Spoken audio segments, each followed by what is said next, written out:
The Lindbergh Baby Kidnapping. The crime of the century. Imagine this. It's a quiet night at a grand estate. Inside, a 20-month-old child sleeps peacefully in his crib, unaware of the terrible fate that is about to befall him. His father is a national hero, an aviation pioneer who has inspired millions. Yet, in a single horrifying moment, that peaceful world is shattered forever. The child is snatched from his nursery, plunging the family into unspeakable grief and the entire nation into shock. This is the story of the Lindbergh Baby Kidnapping, hailed as the crime of the century. On March 1st, 1932, the lives of Charles Lindbergh, the first man to fly solo across the Atlantic, and his wife, Anne Morrow Lindbergh, took a tragic turn. That night, their 20-month-old son, Charles Jr., was kidnapped from the family's home in Hopewell, New Jersey. What followed was one of the most infamous criminal investigations in U.S. history, a heartbreaking story of ransom, loss, and a trial that would forever divide public opinion. But before we get to the investigation, let's rewind to that fateful night.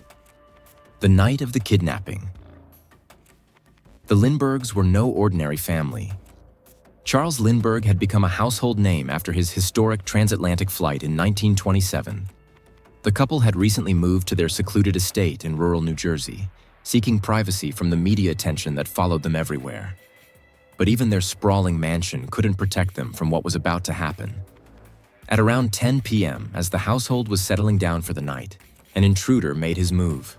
Armed with a crude, homemade ladder, the kidnapper scaled the walls of the mansion and entered the nursery where little Charles Jr. slept. He snatched the baby from his crib and left behind a chilling ransom note on the windowsill. The note demanded $50,000 for the child's safe return, a huge sum at the time. By the time the Lindberghs discovered the empty crib, the kidnapper was long gone. Panic ensued as they realized their baby had been abducted. Their home, once a symbol of safety and success, had become the site of an unimaginable nightmare. The investigation begins. The news of the kidnapping spread like wildfire. Charles Lindbergh was an American hero, and the public felt personally connected to him. How could such a tragedy befall the lucky Lindy family? Newspapers across the country covered the story relentlessly, feeding the public's thirst for every detail. Within hours, law enforcement was on the scene, and what would become one of the largest manhunts in U.S. history began. The initial investigation turned up few clues. The ransom note provided some hope that the kidnappers would return the child once they got their money. But it also raised questions. Why had the kidnapper targeted the Lindberghs?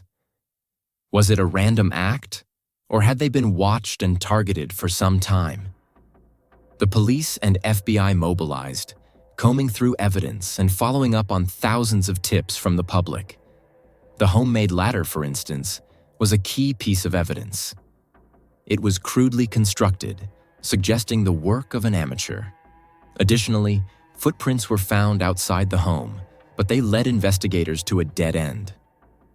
The pressure on law enforcement was immense. With no major breakthroughs in the case, the public began to lose hope. The country was gripped by fear. If this could happen to the Lindberghs, could it happen to anyone? Ransom and false leads. In the days following the kidnapping, a series of ransom notes arrived, increasing the monetary demand to $70,000. The Lindberghs, desperate to get their child back, tried to follow the kidnappers' instructions. Negotiations were carried out through intermediaries, with the family keeping hope alive that they would soon see their son again. The ransom was eventually paid in a mix of regular currency and gold certificates. These gold certificates would later become crucial to the case. But even after the money was handed over, there was no sign of Charles Jr. Days turned into weeks, and the family's worst fears began to seem more and more likely. The heartbreaking discovery.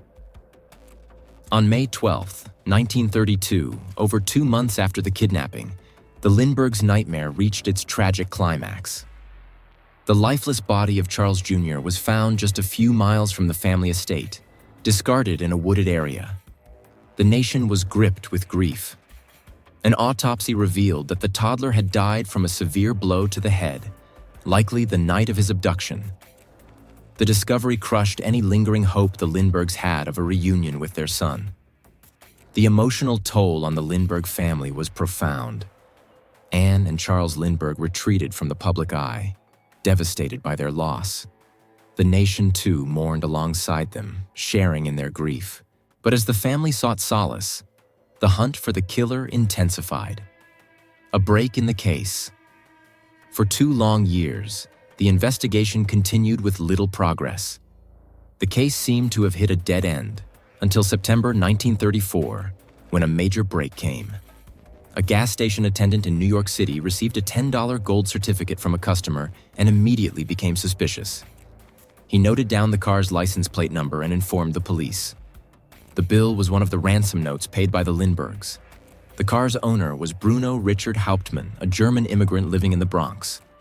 When police searched his home, they found over $14,000 in gold certificates hidden in his garage, all traced back to the Lindbergh ransom. Hauptmann was arrested and charged with the kidnapping and murder of Charles Lindbergh Jr.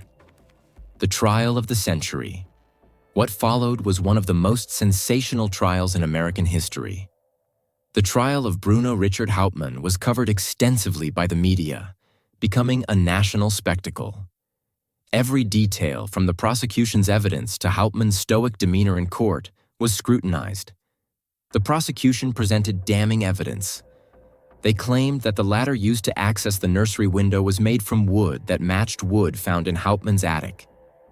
Handwriting experts testified that the ransom notes were written by Hauptmann. And of course, there was the discovery of the ransom money in his possession. But the defense raised serious questions. Hauptmann maintained his innocence, claiming that he had been holding the money for a friend who had since passed away. There were also inconsistencies in the testimonies of witnesses, and some argued that Hauptmann had been framed. Despite these doubts, the jury was convinced of Hauptmann's guilt. On February 13, 1935, Bruno Hauptmann was convicted of the kidnapping and murder of Charles Jr. He was sentenced to death. Lingering doubts and theories. Bruno Hauptmann was executed on April 3, 1936, but even his death did not bring closure to the case. Many people then and now believe that Hauptmann was innocent, or, at the very least, not acting alone. Some theorists suggest that Hauptmann was part of a larger conspiracy, or that he had been a mere pawn in someone else's plan. Over the years, new theories and books have emerged, each one claiming to have uncovered the real truth behind the Lindbergh Baby kidnapping. Some argue that the police and prosecutors were so eager to find someone to blame that they ignored other suspects or critical evidence. Others have pointed out that the Lindbergh family, who was closely involved in the investigation, may have inadvertently influenced the outcome.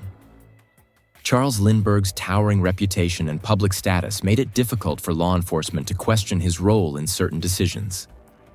The legacy of the Lindbergh case. While the case of the Lindbergh baby kidnapping may never be fully resolved, its impact on American society is undeniable. In response to the crime, Congress passed the Federal Kidnapping Act, also known as the Lindbergh Law, which made kidnapping a federal offense. This law allowed federal authorities, including the FBI, to take charge of kidnapping cases and prosecute suspects across state lines. The Lindbergh case also served as a turning point in media coverage of high-profile crimes. The intense media scrutiny surrounding the case set the stage for how the press would cover future trials, creating the blueprint for today's 24-hour news cycle. For the Lindberghs, life was never the same. Charles and Anne withdrew from public life, eventually moving to Europe to escape the unrelenting media attention. The tragedy left an indelible mark on them and became a defining chapter in their legacy. Conclusion. The Lindbergh baby kidnapping was more than just a crime. It was a national tragedy that captivated millions and changed the course of American legal history.